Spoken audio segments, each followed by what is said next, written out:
Okay, folks. First of all, I want to thank you, every one of you, for holding this ACT conference. And for holding it at Indiana University, for traveling to Bloomington, those of you who did, which allows me to not travel at all.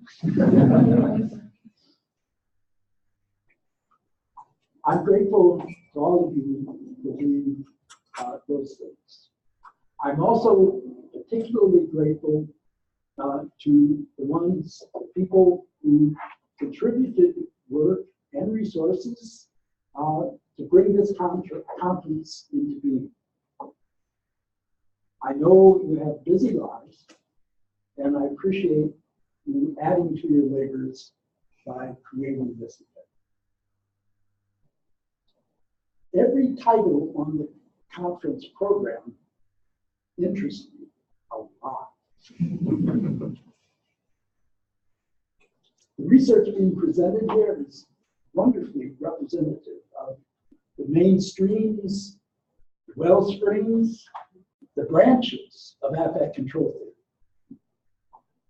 I'm hoping to find out more about the fascinating research that each one of you presenters are talking about.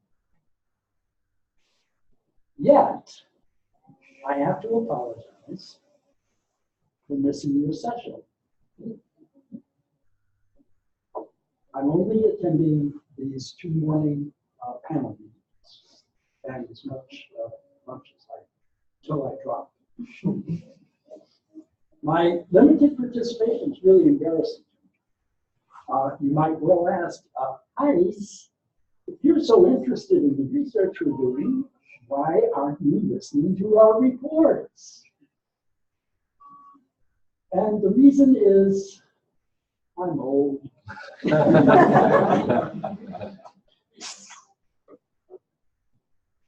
2 or 3 hours from now, I will nap. And I have no choice about that.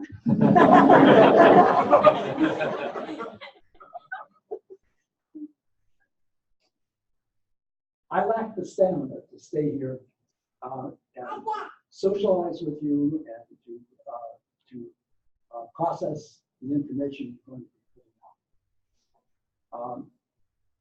If I tried to participate fully in this conference, I would end up physically run down and feeling wretched. It amounts to this, folks. Being an octogenarian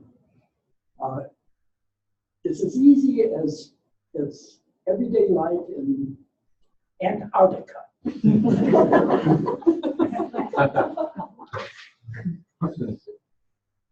Now, I want to say a word about science.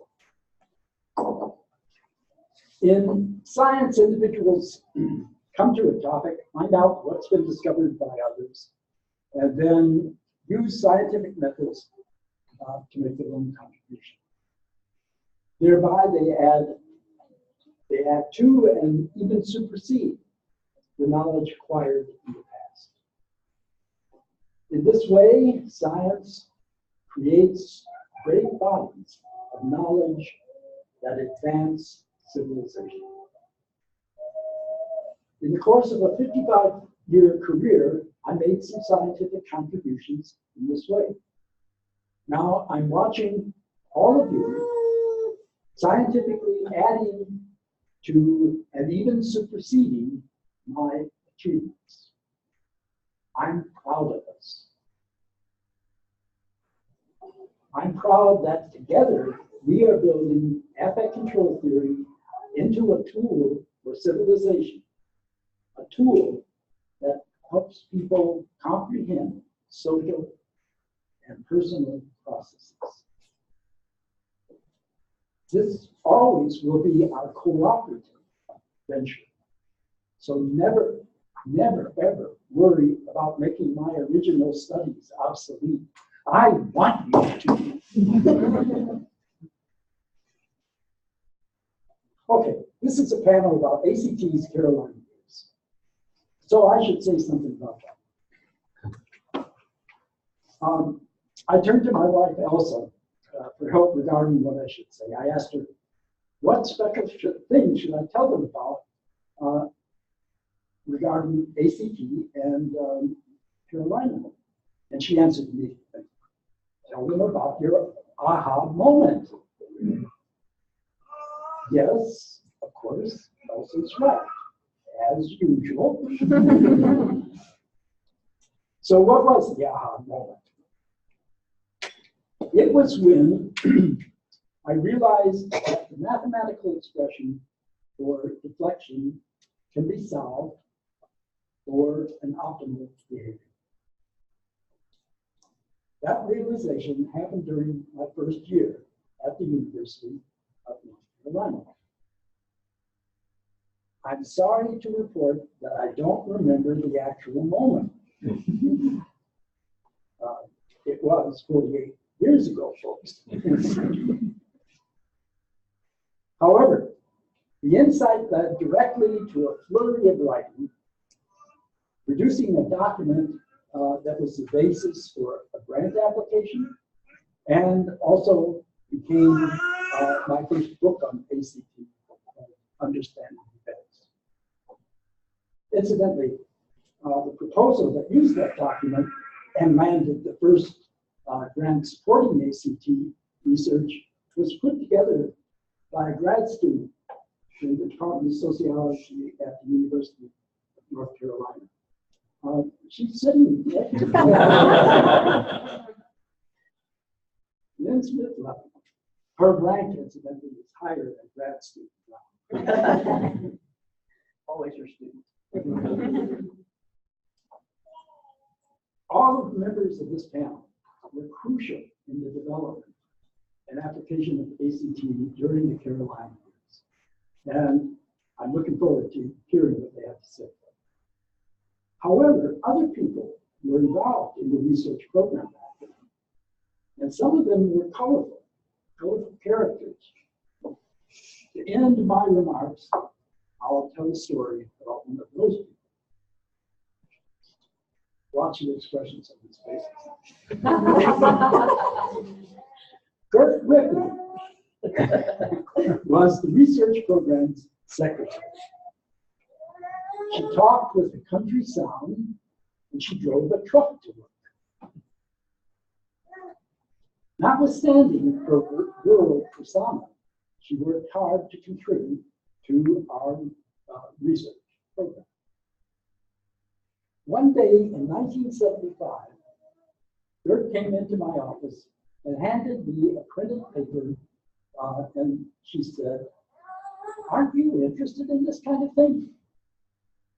And the paper was a publisher's flyer for a book called Cross-Cultural Universals of Affective Meaning by psychologist Charles Osgood. That book is Osgood's most important publication, and it is a key source for ACT research. I'd heard nothing about Osgood's new book, despite reading many journals, corresponding with many colleagues, and attending lots of professional meetings. It was Gert Griffey, our country-style secretary, who found one of the foundations of ACT research and who made sure I knew about it. So now let's hear more about the early years of ACT from the others who were there.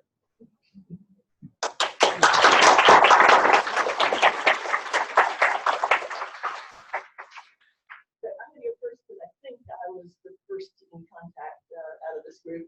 And I was so lucky. I was getting a master's in communications research and working as a journalist at the Raleigh News and Observer.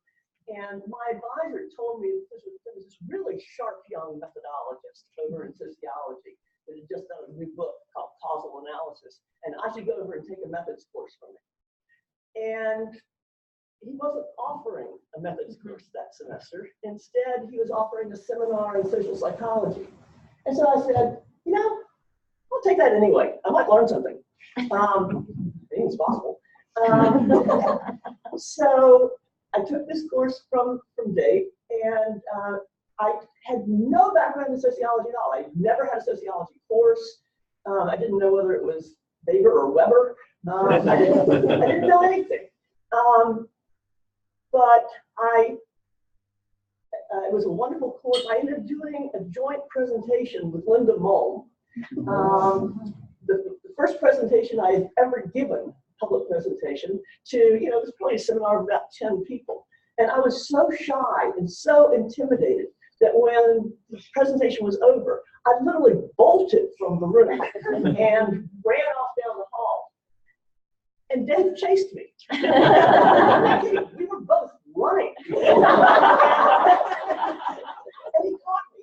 And he told me I'd done a good job. And that kindness and that professorial support is probably one of the major reasons that I'm a professor today. Again, I was so lucky. I took that seminar during the period of time just after Dave's aha moment, when he was beginning to write the manuscript for Understanding Events and program Interact. And we had, you know, the ideas were so exciting that we had really an enormous group of people, 5 or 6 graduate students in sociology and 2 or 3 from other departments that were all together working super excitedly on the theory.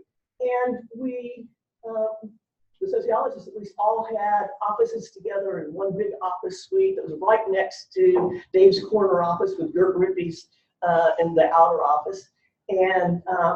And so, you know, I just assumed that that's what academia was like. You got to be around 7 or 8 other people who were fiercely interested in the same thing that you were.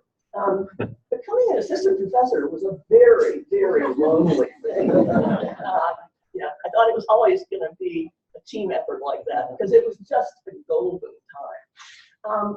During that period, as Dave mentioned, we got a big grant from NIMH, I think.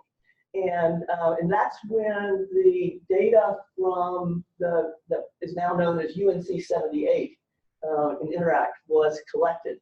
So we used a new optical scan technology to collect that dictionary and impression change study. And it took forever.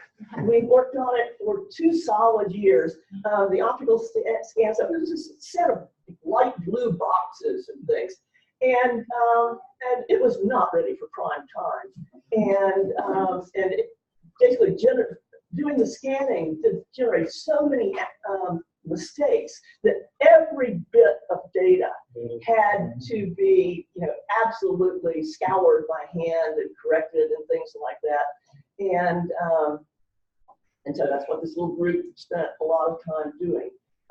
I should say that things have changed a little bit. We had some money left over after the ONR project. We decided to field a new dictionary study of M-Turkers. And we basically collected about the same amount of data in less than 4 days. So some things have improved a lot. Anyway, so this was a long, arduous process of cleaning these data. It was a very exciting time. This was the era in which the emotions model was added because of the work adding adjectives and modifiers. It was the first big sort of clean impression change study with a full design. We've never actually gotten to a full design again. So we worked so hard to get it cleaned. And then after we had done that, Neil MacKinnon came to join us as a senior research scholar. And you know, the data was just coming online, and Dave invited Neil in and said, you know, come join and work with us in this group. And I confess, I had a little bit of a, data just got clean. Just giving it away. I'm trying to be calm, but once again, I learned something really, really important from Dave, which from me and showed me that being generous and inclusive with evidence and data, being open to new ribosomes or shoots or trees or whatever. I mean, the 4 decades that Neil has now been associated, probably more than 4 decades, with the research program has contributed so much.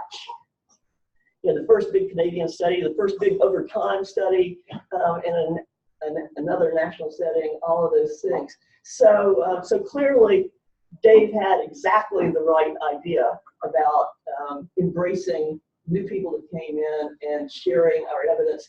And it's a tradition that really permeates the affect control theory culture, just like Rob's presentation today, talking about the new data set that will be coming online, the fact that all of our work for the Department of Defense, both with ONR and ARO, tries to immediately put the data up on either the Indiana or the University of Georgia website so that it can be available for other people to use even before we get our first publications out of it.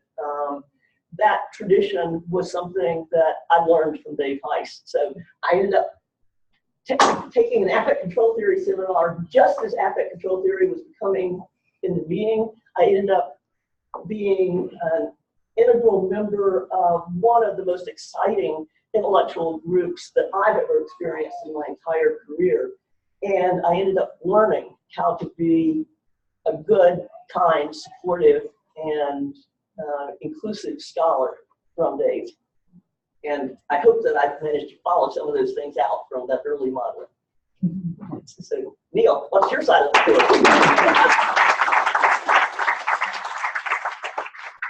You're taking the wind, some of the wind out of my sails. I want to go first.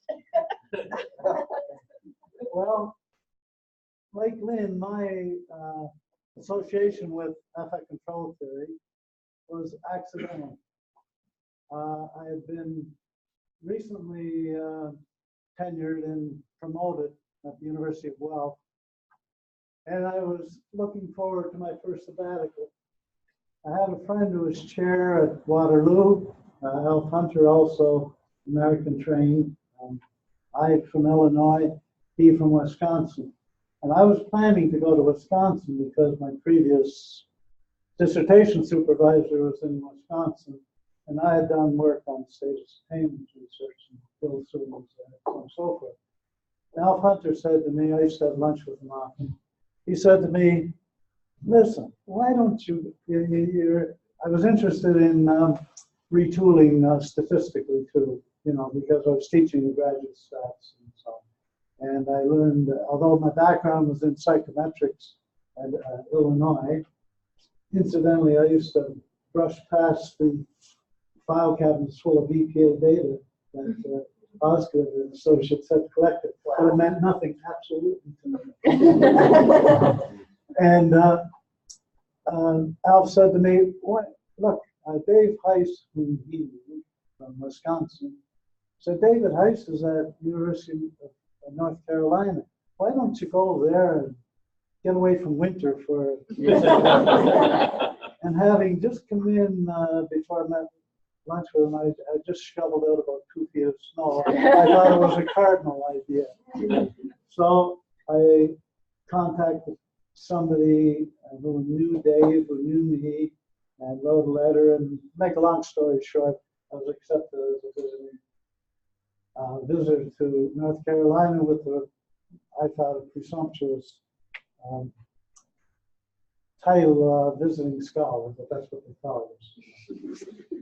And when I got there, I went down to find housing in July, I think, or June. So I set up a preliminary meeting with Dave. And I was outside his office waiting, and I see this gentleman coming down the corridor, good gait. And I have a colleague in human geography who is a double of you. I never told you this story. And I said, what the hell is Fred Downs doing? Hand out, hi, I'm David Heise, you know.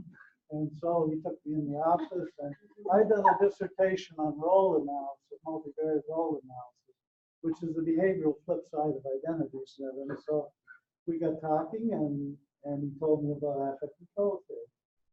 And I was amazed that he took me in the lab because we didn't have all the technology we had there, but there was a remote terminal in a nearby little lab, I believe.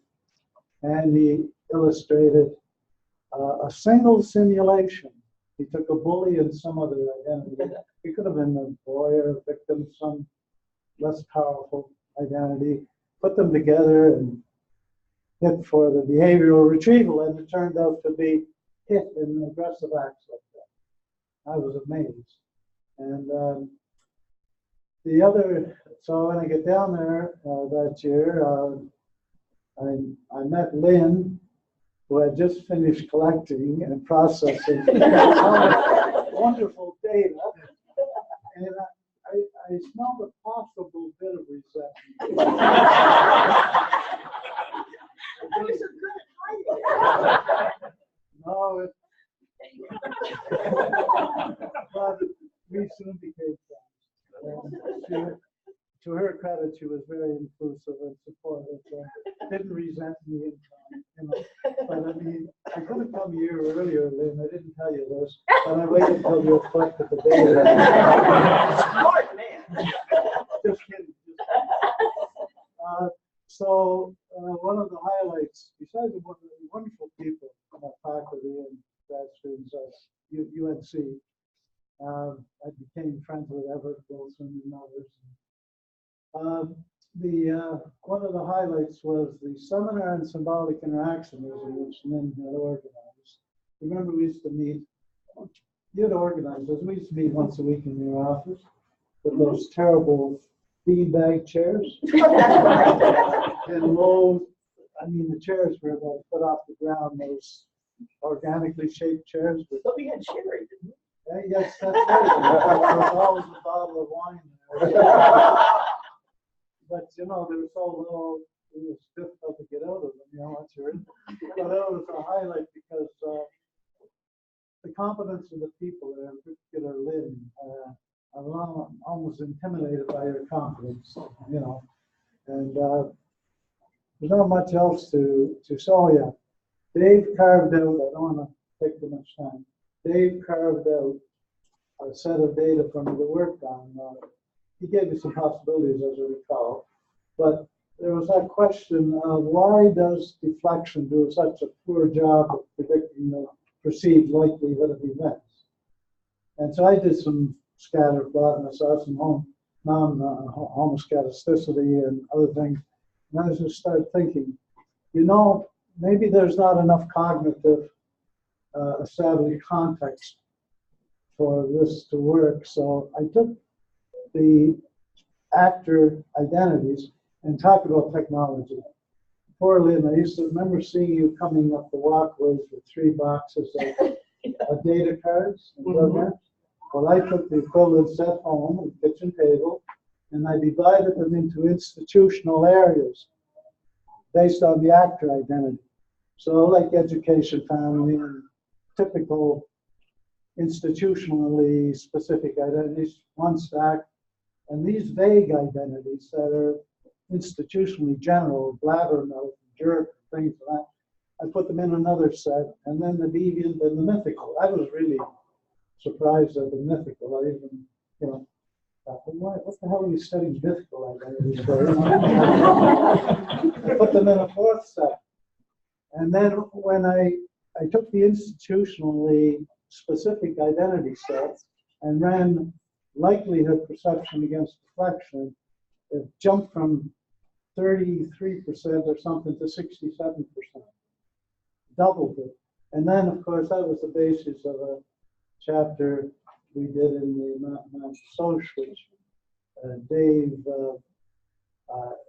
did much more with that.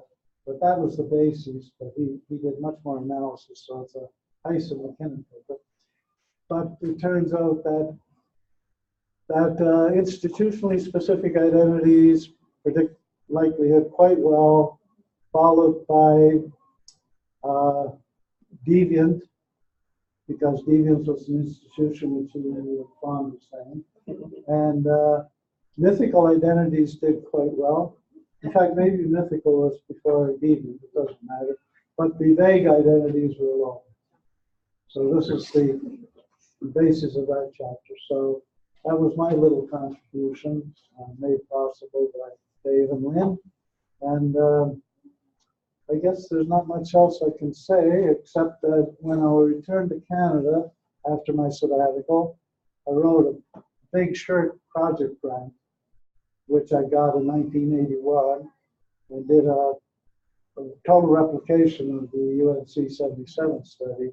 And then after a number of other shirt grants, I've made other contributions. So I'll leave it at that. Okay.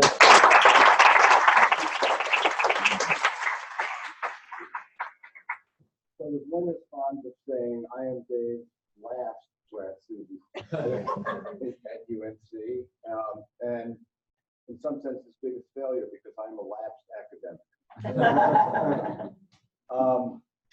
The two things I want to say that are axiomatic to me. One, I would not be who I am today if not for Dave.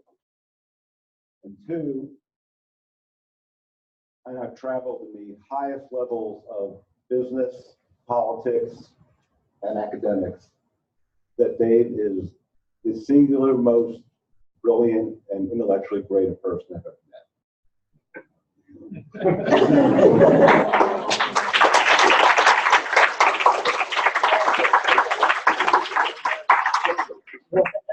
So the first part will date. We'll date, I think, everybody up here, and probably a time none of you can remember. But when I got to grad school, they did not have personal computers. And I remember first or second, probably second year, coming to meet with Dave and talk about what we'd done that summer. And he said, let me show you something. And it was on an 8K PET computer. Yeah, I remember that. And that summer, this is the earliest, this is right after, I guess, 8K. I don't think they make anything in 8K anymore. But Dave was unhappy that summer with his ability to use it. So he had spent the entire summer writing in BASIC his own word processing program. And you were, we actually talked about whether or not we can make this commercial, because I think Osgood was the only one who had something. And he said, well, this is much better than Osgood. Like, all the reasons. And I just sat there in complete amazement that not only had he figured out how to use this, but he was so interested in how it worked and saw the functionality that he would go out and actually spend all that time and had the capability to do that. So, they could have been Bill Gates before Bill Gates was Bill Gates. The time I remember, really, I came there in Parker's age. He doesn't even know. I'm probably the first, second, and first generation student. Because when I was at Buffalo, there was a professor there named Richard Zeller, who had been David's student at Wisconsin. And Dave said, and Richard said to me, in looking at grad schools, he said, these are all fine grad schools, but you should go to North Carolina because Dave Heise. And for the first year and a half, to my dismay, you were really not around very much. I think that was the time when you were writing a grant and you were off writing books. And the first encounter we had was I took his class in causal analysis, which the grad students had effectively called aerodynamics. And it was the third, I think, course in the method sequence at UNC. And like Dave, I had been an engineering student for a while. And it came to the final. We didn't interact very much. He was busy. And I took the final, and we handed it in. And got it back a couple of days ago. He said, "Can I please talk to you?" And I said, "You know, I hope I haven't messed this up too bad." And Dave calls me in and I said, "What is it about this?" And he said, "I don't know how this happened." He said, "But you did this final problem all wrong. And you were the only one in the class to get the right answer." And I think he realized he had a kindred spirit at that point. I'm not someone who's good at following direction. I kind of work in my own way. I see things sometimes differently. And frankly, as a grad student, I was a little bored. I was not good at following what had happened 4 generations ago of thought. And in my first year of grad school, of the 16 people I started with, I ranked dead last. I had, I think, 2 passes, 1 low pass, 3 incomplete. And I think it was because I was bored. There was nothing there that was really exciting. It seemed to me that the discipline was one of adding another variable to something that was not very intellectually rigorous. It was kind of technical. And then I met David, and the entire world of creativity, of intellectual, all of a sudden made sense. Grad school made sense. There was something that I found to be holistic and being stimulating and really challenged me to think, combine disciplines, you know, all the things that really, so it was really the first time that I really could see my mind working. I think it's because I could see how his mind was working about all that. You know, I've learned a lot from David. You know, I remember at UNC, I don't know how they do it at other places, continuing with the earliest theme. You had 2 sets of exams to take for your PhD. You had kind of a general area, and then you had your specialty exams. And in my specialty exams, I forgot what the scale was. It was a 12-point scale, and you had 4 questions that you had like 8 hours each to answer. And the first time through it, I got a 7.8, and you did 8.0 to pass the PhD level. I went to talk to Dave, and there were a couple professors who didn't love me. And I said, "This is not fair. You know, I deserved a better grade." And he looked at it and he said to me, "You know, it shouldn't have been that close. Do your work." And I did. And I went back and I took the exam again and passed with flying colors. He said, "You know, your attitude is not to be just good enough. You need to put your best foot forward. You need to do the work." So I learned that from David, which was important to me. The other thing is, one thing is, he appreciated intellectual curiosity and, you know, appreciated looking at things from many, many different ways.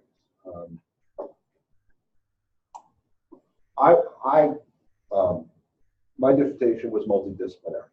It incorporated psychology and political science and, of course, sociology and a little math.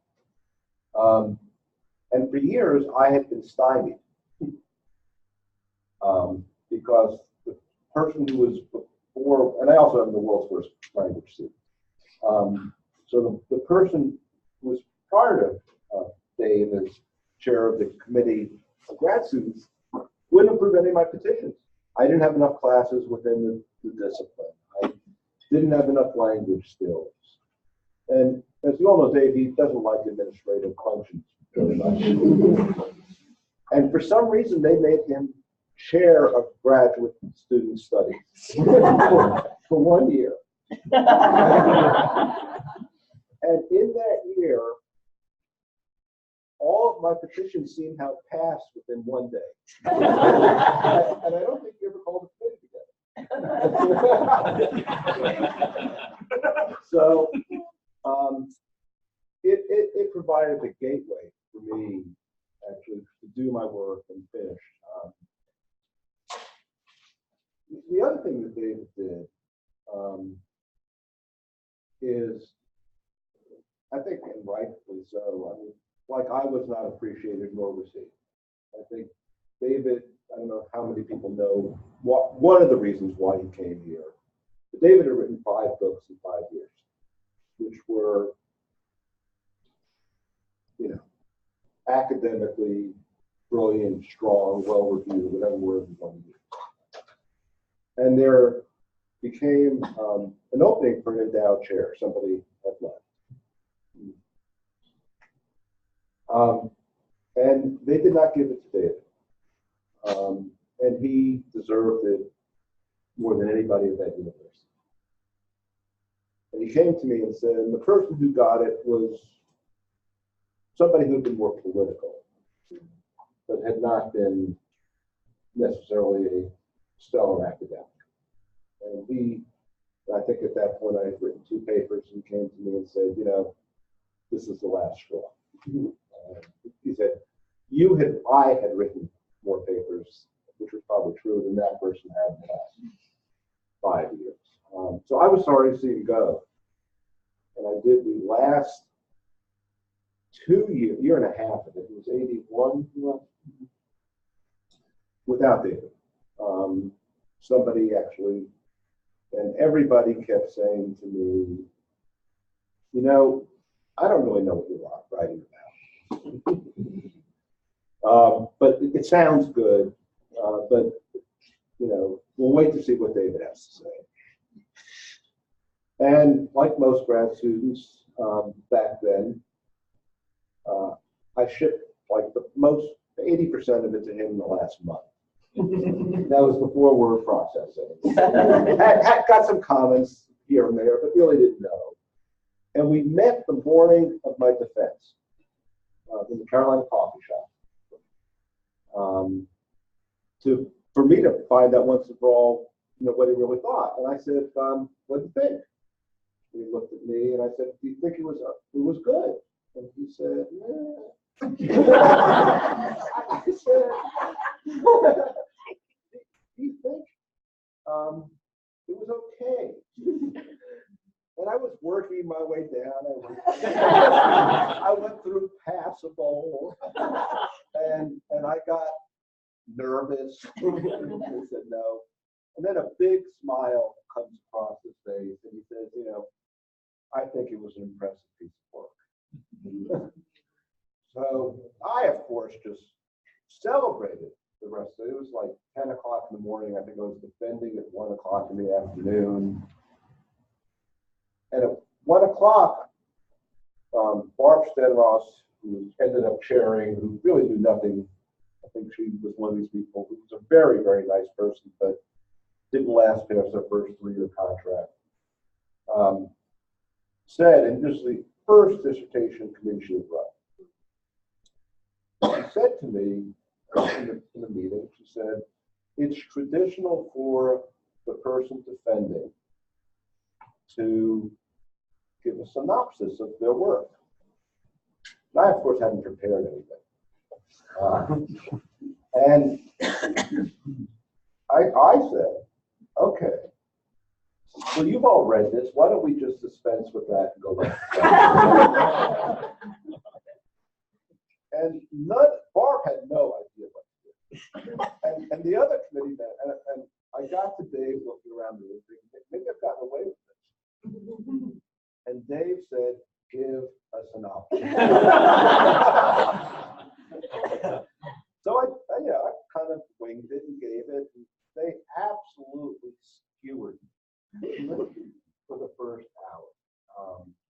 And then somebody asked me a question, I think it was John Reed or Francois, in which it was a mathematical question. And I pondered and I said, it was a very risky answer. I said, I don't think there's any way to answer that question. I think it's a mathematical tautology. And finally, looking around, David said, he's right. At which point, the room became much lighter. and it was another about 45 minutes to an hour. But there's a lot to learn about life. There's a lot David taught me about life, about how one is supposed to behave within different settings. But he also taught me, and I think it's him. It's okay to be different. And I think in being different, some of the best thoughts happen. And I think what's true of David is he was different. And occasionally you suffer from it. But the best thoughts come from him. And his body of work, which you will all extend, I still believe this to be some of the very best work ever done in academics. So, thank you.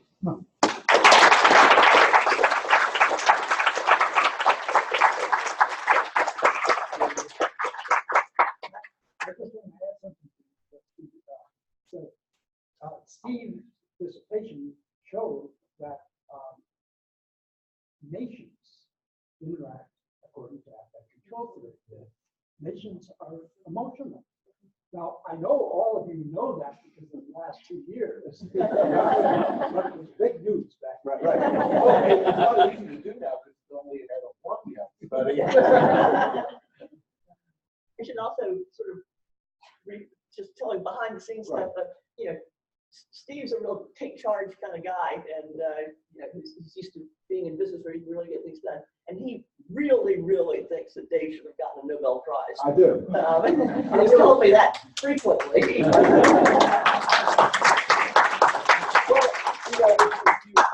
it doesn't come just. If you look at, there have been 2 Nobel Prizes awarded in behavioral economics. And I think affect control theory goes so far beyond what they have done, including providing, it is consistent with that. It also provide a mathematical solution to that. And I think it is underappreciated. And it's your goal to bring it to the forefront because there are fields like that that have gotten, and the credit is well due to the people who have won. But despite all the awards and other things you have won, I think you were underappreciated in the broader academic world. Very well, Jeff. Can I add something? 2 more to go. I had a set of notes, but I put it aside. It's better to be extemporaneous, but although I got to know David at UNC, after my Canadian research, or during it, I used to visit in Indiana University, so I got to know him best here, especially out in Hacker Valley, where I spent days at a time, and we would sit out and talk about intellectual ideas for hours, and it seemed as if the time just was a minute or two. So I've learned a great deal from you over the years, and I appreciate that. And David come up to Guelph a few times, and Lynn, you come up once there as a consultant. And it's been I have a lifetime of memories interacting with Dave and his students, for which I'm very grateful. Another thing that's come up on this panel is the fact Steve made the biggest deal of it, I think, is that Dave was truly interdisciplinary before his time. again, it's one of those things I had some resistance to. You know, I actually wanted him to make a bigger presence in sociology, but he published affect control theory in the beginning, his first article on it, in an interdisciplinary journal. And I remember he exploded, and I was like, why don't you put it in the ASR? But he said, you know, I don't want this to be just a sociology theory. I want it to be a social science theory. I want it to be a more general science theory. And I want it to be available to everyone. And it really took me until really probably the last decade or so before I really, I mean, it's probably since I went to Duke.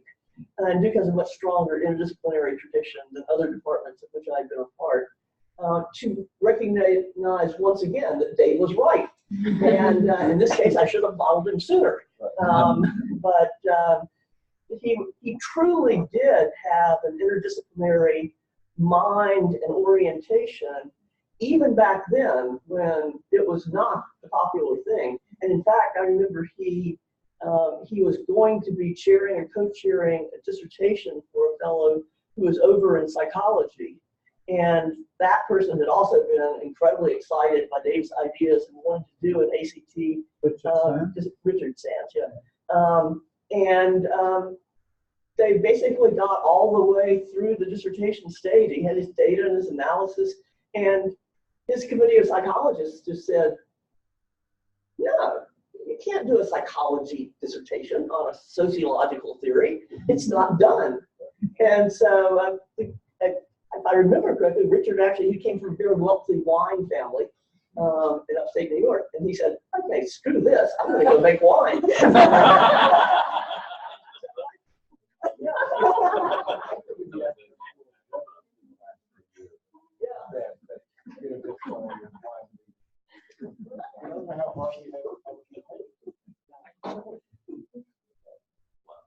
Yeah, just on that point, just to make contact here, I was reading linguistics back then, Muhammad. I was reading linguistics back then, and remember I read the whole dictionary? Yeah. And actually, Dave's influence and ideas were so exciting that I remember at one point my parents were just desperately afraid that I was going to sign up to get a second PhD in psycholinguistics. Dave was talking to me about this stuff. I was finishing up my sociology PhD, and we were part of this incredibly exciting group.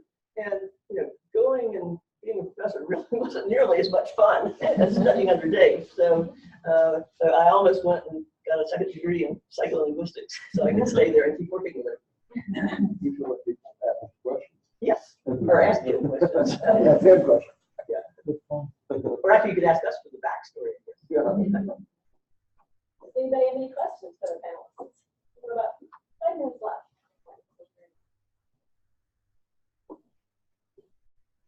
Okay, well then we can have lunch. We're going to follow our Indiana hosts to the lunch spot, but I'd like to make sure that everybody comes back before 1:30 because we're going to start at 1:30 promptly because these flash talks are going to be very quick and very efficient and we don't want to miss a word of it. So,